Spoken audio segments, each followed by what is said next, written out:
Hi, this is Stacy from Gooseberry Bridge Farm, and this is my pantry. I was going to talk today about how my pantry has changed and how what I store and what is here has changed since we got our freeze dryer. We got the freeze dryer about a year ago, so it's gone through a whole year of seasons, and now lots of things that we used to can exclusively or used to freeze are in the pantry. Okay, so here's the pantry. If you haven't watched our other pantry video where I inventoried everything about last January, then I suggest it. But it is pretty different now. There are some things that are the same, such as the pickled peppers, there's dry beans, there's regular dill and bread and butter pickles. But right here, like even this is actually freeze-dried pickled jalapenos, which are crunchy and spicy. Not my thing really, but I hear they're good. These are freeze-dried onions. Look at that. Onions. So known as styrofoam.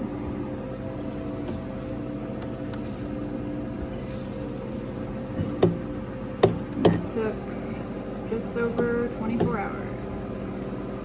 You can actually pull some out of the jar and then close the jar back up, and they don't get stale or sticky like so many things do when they're freeze-dried, such as strawberries and blackberries. These are like kids snacks. This is pureed pumpkin. Way easier to use because it's like a pumpkin powder, and you can just take out what you need and make a puree, and then use that in baking pumpkin bread or whatever you're doing with pumpkin. And now I'm kind of wondering what this one is. Oh, this is also fun. This is pumpkin we bought at the store, and this is pumpkin we grew, and the color difference is just crazy. Anyway, this is applesauce. It's all that's left of our applesauce. This section is all tomato soup, which I did not can that much of last year. It's basically just seasoned tomato sauce. We've got lots of apple pie filling in different size jars, and some peach over there in the corner. So let's look for some more freeze-dried stuff. Okay, over here, this is just one random jar of freeze-dried carrots, because we've been experimenting on what else we can freeze-dry. Those do really well. You could just put this right into a soup or something. This is freeze-dried zucchini, which can be either eaten like a chip and dipped in hummus or salsa or something, or you can just pour hot water into this jar and let it sit for a few minutes, and then dump out the water, and you like cook it like you would anything else, or you can put it in soup.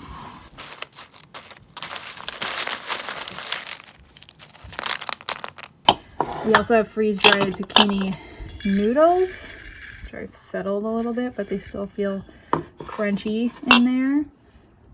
They're just like any other noodle, zoodle. You have freeze-dried tomato slices, which are kind of weird, but you can use them like veggie chips also. These are all freeze-dried bell pepper bits, and they're kind of like the onions. You can just take out what you need and use it. We've got freeze-dried salsa. Same kind of thing. You want to use this, you can just take out a little bit and put hot water in it, and it rehydrates. These are freeze-dried diced tomatoes, which could be used in anything you would use diced tomatoes in.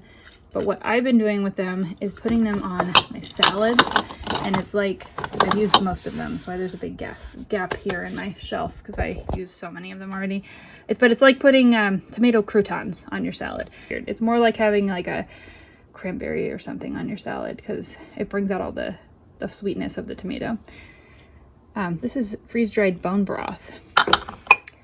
I'm just noticing there's a few things out of place here. Like this is a regular old jar of canned green beans. It doesn't fit where it goes, but this is the canned green beans. Those are actually 2020 green beans, and I did all of the 2021 green beans freeze-dried.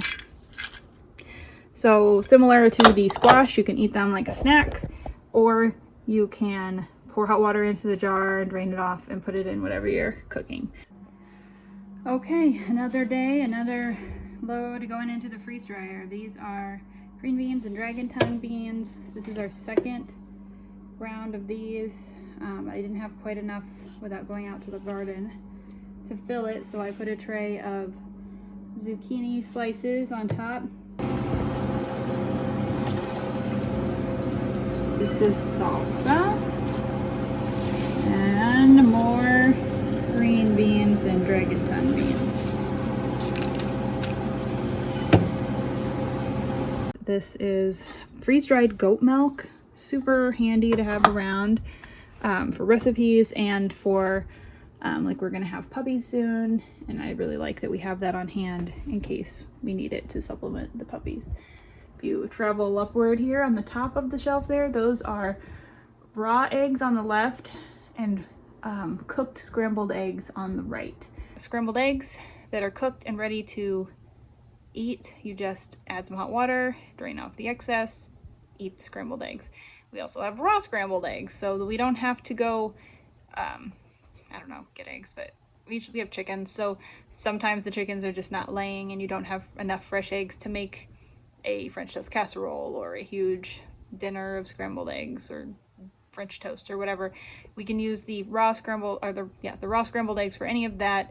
And then if you just want kind of like an instant breakfast, you can use the cooked scrambled eggs. Something we haven't done, but you can do, is you can add cheese and meat and whatever else to the scrambled eggs so that they're really like a freeze-dried breakfast.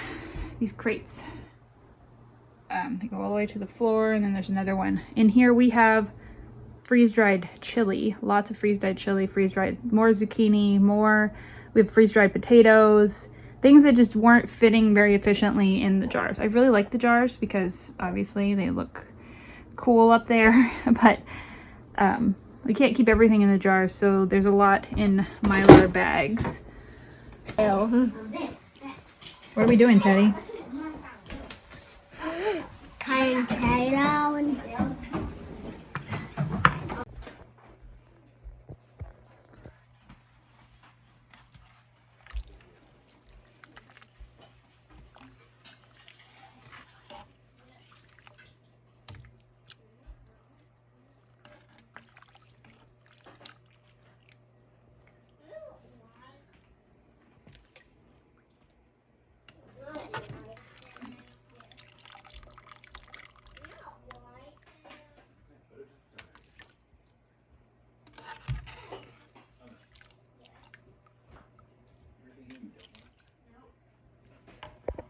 Like this zucchini noodles, and let's see what else I can pull out. This is a bag of chili. This is like 2 servings of chili.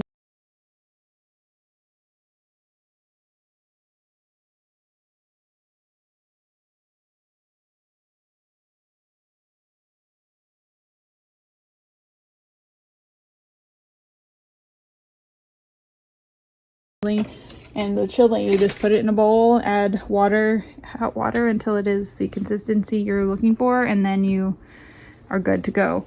We've also done some more fun stuff, like these are freeze-dried pickles. Those are store pickles, and they are not near as good as our freeze-dried pickles. These are pickles that I made out of zucchini, and then we freeze-dried them, and they are a little salty, but the texture of freeze-dried zucchini pickles is just better.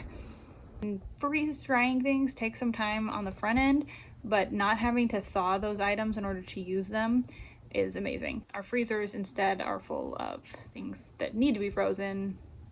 Okay, that's not quite true because nothing really needs to be frozen, but we have our freezers full of meat and things like that.